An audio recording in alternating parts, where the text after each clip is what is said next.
안녕 얘들아. 생식과 유전 수업 들어갈게. 교과서는 지난번 했던 165페이지를 봐주면 됩니다. 생식과 유전 세 번째 시간입니다. 교과서 165페이지 준비해 주시고, 자, 생식과 유전. 지난 시간에 생식에 대해서 배울 때 염색체와 DNA에 대해서 알아보았습니다. 염색체와 DNA에 대해서 알아보았습니다. 오늘은 염색체 수가 유지되는 세포 분열에 대해서 좀 더 알아보겠습니다. 체세포 분열이 일어나는 과정이 있습니다. 한 번에 세포 하나가 갑자기 이렇게 두 개가 될 수는 없겠죠. 분열하는 과정이 있습니다. 분열 전이 있고 분열 후가 있어요. 지난 시간에 배웠을 때 분열 전과 분열 후가 분명히 다르다고 배웠습니다. 분열 전과 분열 후는, 분열 전은 염색사로 존재하지만 분열 후에는 염색체로 존재한다고 배웠습니다. 자, 분열 전 세포의 크기가 커지고, 세포의 크기가 커진다네요. 왜 그럴까요? 네, 그 속에 들어있는 유전 물질 DNA가 복제되기 때문입니다. 무조건 하나가 두 개로 나눠질 수는 없겠죠. 하나가 두 개로 복제한 다음에 그 다음 분리됩니다. 자, 분열 전에 하는 일은 DNA 복제가 되겠습니다. 그런 다음 복제가 끝나면 이제 체세포 분열에 들어갑니다. DNA 복제가 되고 그 다음 이제 분열에 들어갑니다. 분열 첫 번째 단계 전기입니다.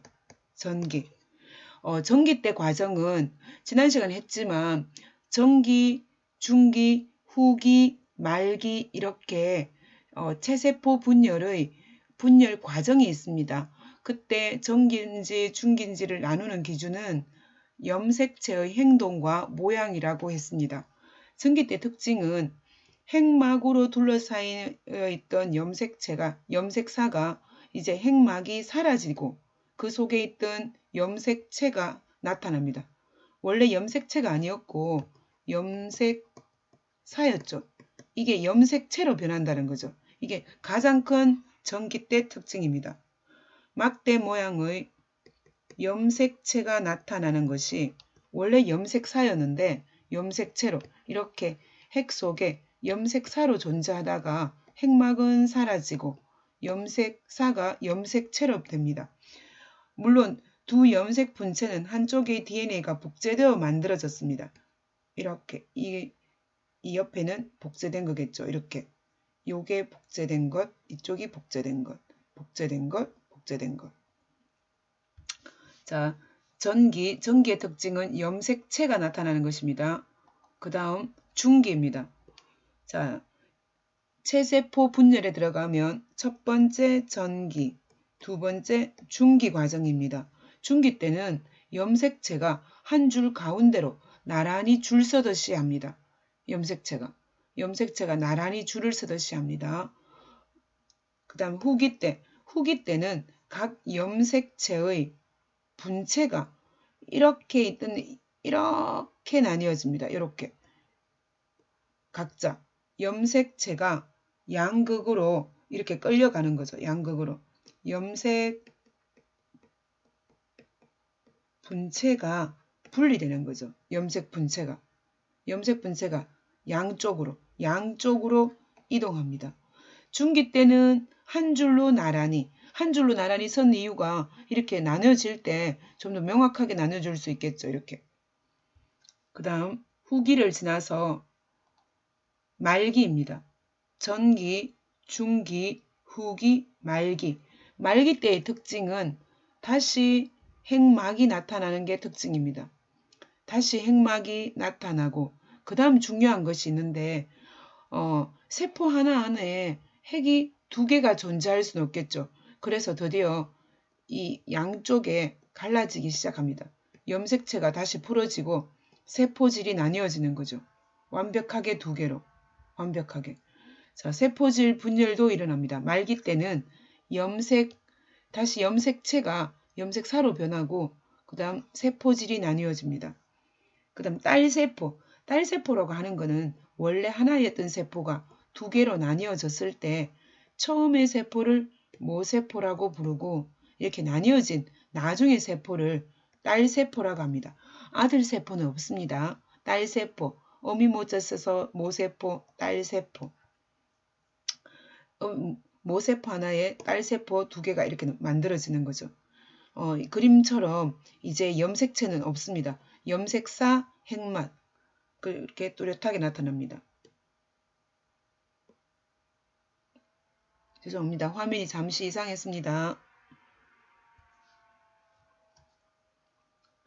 다시 한번 정리를 해보겠습니다. 체세포 분열 과정은 사실 좀 어렵습니다. 상당히 복잡하고 좀 많이 내용이 어려워요. 다시 한번 정리를 통해서 알아보도록 하겠습니다. 처음 이렇게 세포가 하나 있었죠. 핵막이 뚜렷하고 염색사로 존재합니다. 염색사로 존재하죠. 모세포입니다. 실처럼 풀어진 염색체라고 했는데 이 이름을 염색사라고 합니다. 이게 이제 분열에 들어가면 분열 전은 이렇게 핵막이 뚜렷하고 이렇게 돼 있죠. 분열에 들어가면 드디어 염색 분체로 나타나는 거죠. 핵막은 사라지게 되고 염색체가 염색사가 염색체로 분체로 이렇게 보입니다. 이게 전기의 특징입니다. 그 다음 중기에 들어가면 가장 큰 특징이 염색체들이 한 줄로 중앙에 나란히 배열됩니다. 나란히 배열되는 것이 중기의 가장 큰 특징입니다. 전기, 중기, 그리고 후기가 되겠죠. 전기, 중기, 후기. 후기가 되면 다시 염색 분체들이 양쪽으로 나뉘어져 갑니다. 양쪽으로 나뉘어져 가고 말기에 다다르면 다시 염색 분체들이 풀어지기 시작하고 핵막이 나타납니다. 그리고 세포질 분열이 이렇게 나타나기 시작하는 거죠. 드디어 하나가 두 개가 되는 거죠. 완벽하게 두 개가 된 이것을 딸세포라고 합니다. 딸세포가 되었을 때 가장 큰 특징이 원래 염색체가 사람으로 계산할게요. 사람의 염색체가 46개였다면 딸세포가 되고 난 다음에도 46개 그대로인 거죠. 왜냐하면 이게 지금 보면 우리가 앞에 배웠을 때 전기 과정 전에 복제가 일어난다고 했습니다. 이렇게 복제된 것을 갈랐기 때문에 수로는 전혀 이상이 없는 거죠. 하나, 둘, 셋, 네 개, 하나, 둘, 셋, 네 개. 여기도 이렇게 이걸 복제된 걸 처음에 두 개로 치지 않습니다. 한 개. 이때도 염색체가 4개. 이때도 염색체가 4개. 염색체 4개. 염색체 4개. 복제한 것을 갈라졌을 때는 이렇게 이걸 두 개로 치지 않습니다. 하나입니다. 붙어 있을 때. 염색체 4개. 염색체 4개. 4개. 그래서 완전히 분열하고 난 다음에도 만약에 사람이면 2에는 20, 46 분열하고 난 딸세포도 2에는 46이 되겠죠. 체세포 분열이 끝난 다음에 염색체 수가 줄면 안 됩니다. 그대로 똑같이 이루어져야 합니다. 자, 체세포 분열로 만들어진 딸세포가 모세포와 염색체 수가 같은 까닭은 무엇일까요? 이번 시간에 배운 내용 중에 가장 중요한 내용입니다. 왜 염색체가 모세포랑 같았을까요? 자, 다시 한번 생각해 볼까요? 자, 천천히 다시 한번 해볼게요. 체세포가 일어날 때, 체세포 분열이 일어날 때, 분열이 일어나기 전에 그 유전 물질이, 유전 정보를 갖고 있던 물질이 염색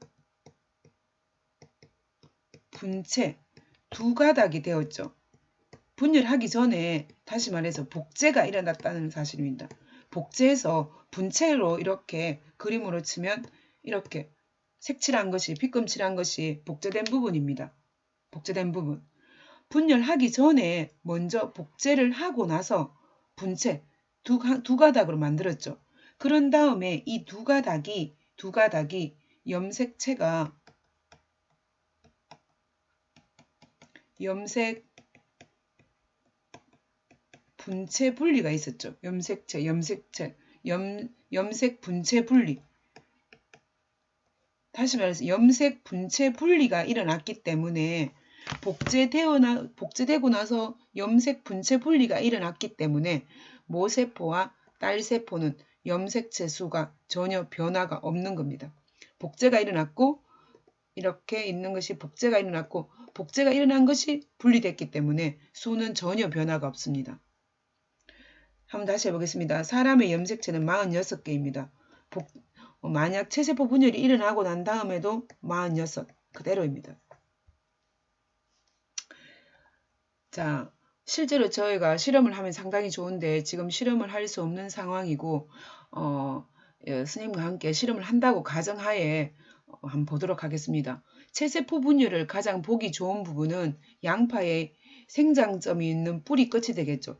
양파의 뿌리 끝에 생장점이 있기 때문에 거기 세포 분열이 상당히 많이 일어나고 있습니다. 양파의 뿌리 끝을 자르고 실험을 합니다.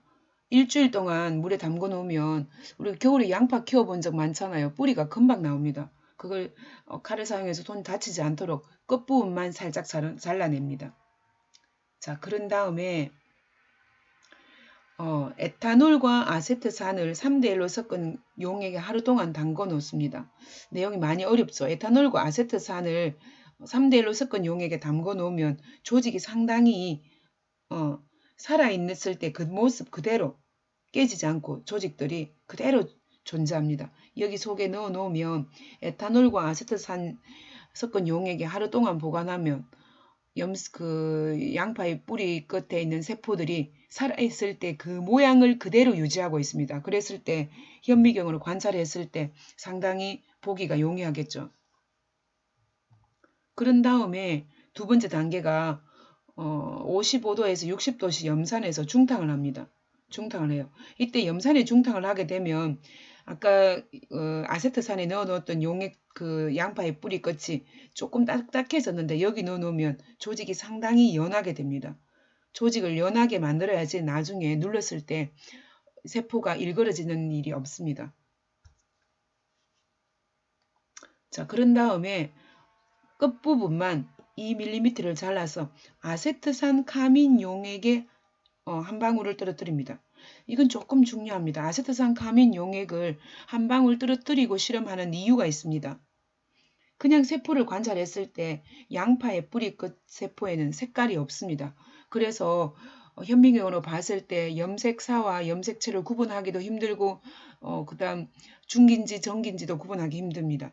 이 아세트산 카민 용액에 한 방울 떨어뜨리고 관찰하게 되면 핵과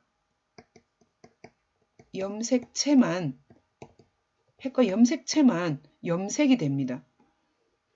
붉은색으로 이렇게 염색이 됩니다. 다른 부분은 염색되지 않고 핵과 염색체만 붉은색으로 실제로 보면 분홍색에 가까운데 이렇게 염색이 됩니다. 그 다음 현미경 유리덮개를 덮고 현미경 이렇게 표본을 만듭니다. 이제 현미경으로 보면 되겠죠. 보기 전에 물론 한번 현미경 표본을 덮개를 덮고 살짝 눌러줍니다. 그래야지 양파 세포들이 한 겹으로 펼쳐지겠죠. 이게 누르는 이유는 이렇게 손으로 한 번 더 눌러줍니다. 그런 다음 현미경 표본을 현미경으로 관찰하게 됩니다. 자, 아세트산 카민 용액으로 염색된 것은 무엇일까요? 자, 선생님하고 아까 금방 했죠. 모든 부분이 염색되는 것은 아닙니다. 아세트산 카민 용액으로 염색했을 때 핵과 염색체만 염색이 됩니다. 이 부분만 염색이 됩니다. 다른 부분은 염색되지 않습니다. 자, 선생님하고 실제로 봤다고 치고 이 그림에서 체세포 분열 과정에 전기, 중기, 후기, 말기 세포들을 찾아보도록 하겠습니다. 제일 먼저 분열 전의 세포를부터 한번 보겠습니다. 자, 여러분도 그림을 보면서 한번 먼저 찾아보십시오. 자, 분열 전 세포부터 한번 찾아보겠습니다. 자, 이런 것들이 핵막이 뚜렷이 있는 이런 것들이 분열 전이 되겠죠. 분열전. 분열전은 이렇게 핵막이 뚜렷합니다. 분열전. 분열전에 있는 세포들이 가장 많이 존재하죠. 그 다음 전기를 한번 찾아보겠습니다. 전기 때는 핵막이 사라지고 염색체가 나타난 것입니다. 자, 찾아보세요. 네, 여기 이렇게 전기죠. 전기. 두 번째 중기 한번 찾아보겠습니다. 중기. 자, 중기 한 줄로 나란히 있는 것. 염색 분체가 한 줄로 나란히 있습니다. 염색 분체가 한 줄로 나란히 있는 것이 중기의 특징입니다. 순서가 전기, 중기, 후기, 말기. 이 앞에는 분열 전, 분열 후. 분열 전과 분열 후를 나누는 기준은 염색체가 나타나는지 안 나타나는지입니다. 자, 세 번째 후기. 후기는 양극으로 끌려가는 모습이라고 했습니다. 자, 이런 모습을 가진 것이 후기가 되겠죠. 양극으로 끌려가는 모습. 후기를 지나면 이제 말기가 됩니다. 말기는 다시 염색체 안에 염색체가 다시 풀어지고 핵막이 나타나는 이런 모습입니다. 말기 때가 되면 다시 세포질도 나뉘어지는 이 말기의 특징입니다. 자, 확실히 됐나요? 전기, 중기, 후기, 말기. 이번 시간에 배운 내용 중에서 한 번 더 중요한 부분을 되짚고 가겠습니다. 체세포 분열에 의해서 알아볼게요.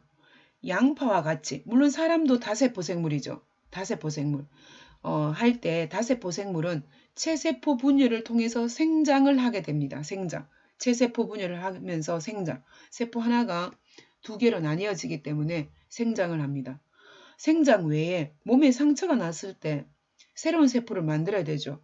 상처가 났을 때 만약에 새로운 세포가 만들어지지 않는다면 우리는 아마 그 파인 상처 그대로 갖고 살아가야 되는 아주 이상한 형태가 되겠죠. 하지만 새로운 세포가 잘 만들어지고 있죠. 그래서 그게 바로 상처를 아물게 합니다. 두 글자로 하면 재생이 되겠죠. 재생. 재생과 생장이 있습니다. 체세포 분열을 통해서 생장과 재생을 하게 됩니다. 자, 마지막으로 스스로 확인하기를 잠시 해볼게요. 분열 중인 세포에는 유전 물질이 꼬인 막대 모양의 염색체가 나타납니다. 염색체. 이건 지난 시간부터 했던 내용입니다. 염색체가 나타납니다. 체세포 분열 결과 만들어진 두 개의 딸세포, 모세포, 딸세포. 이렇게 있을 때 염색체 수는 전혀 변화가 없어야 된다고 말했습니다. 사람으로 했을 때 46개, 분열 후에도 46개, 분열 후에도 46개. 중요합니다. 자, 이제 체세포 분열 과정을 모두 마치겠습니다. 이것으로 이번 시간 마치겠습니다. 수고하셨습니다.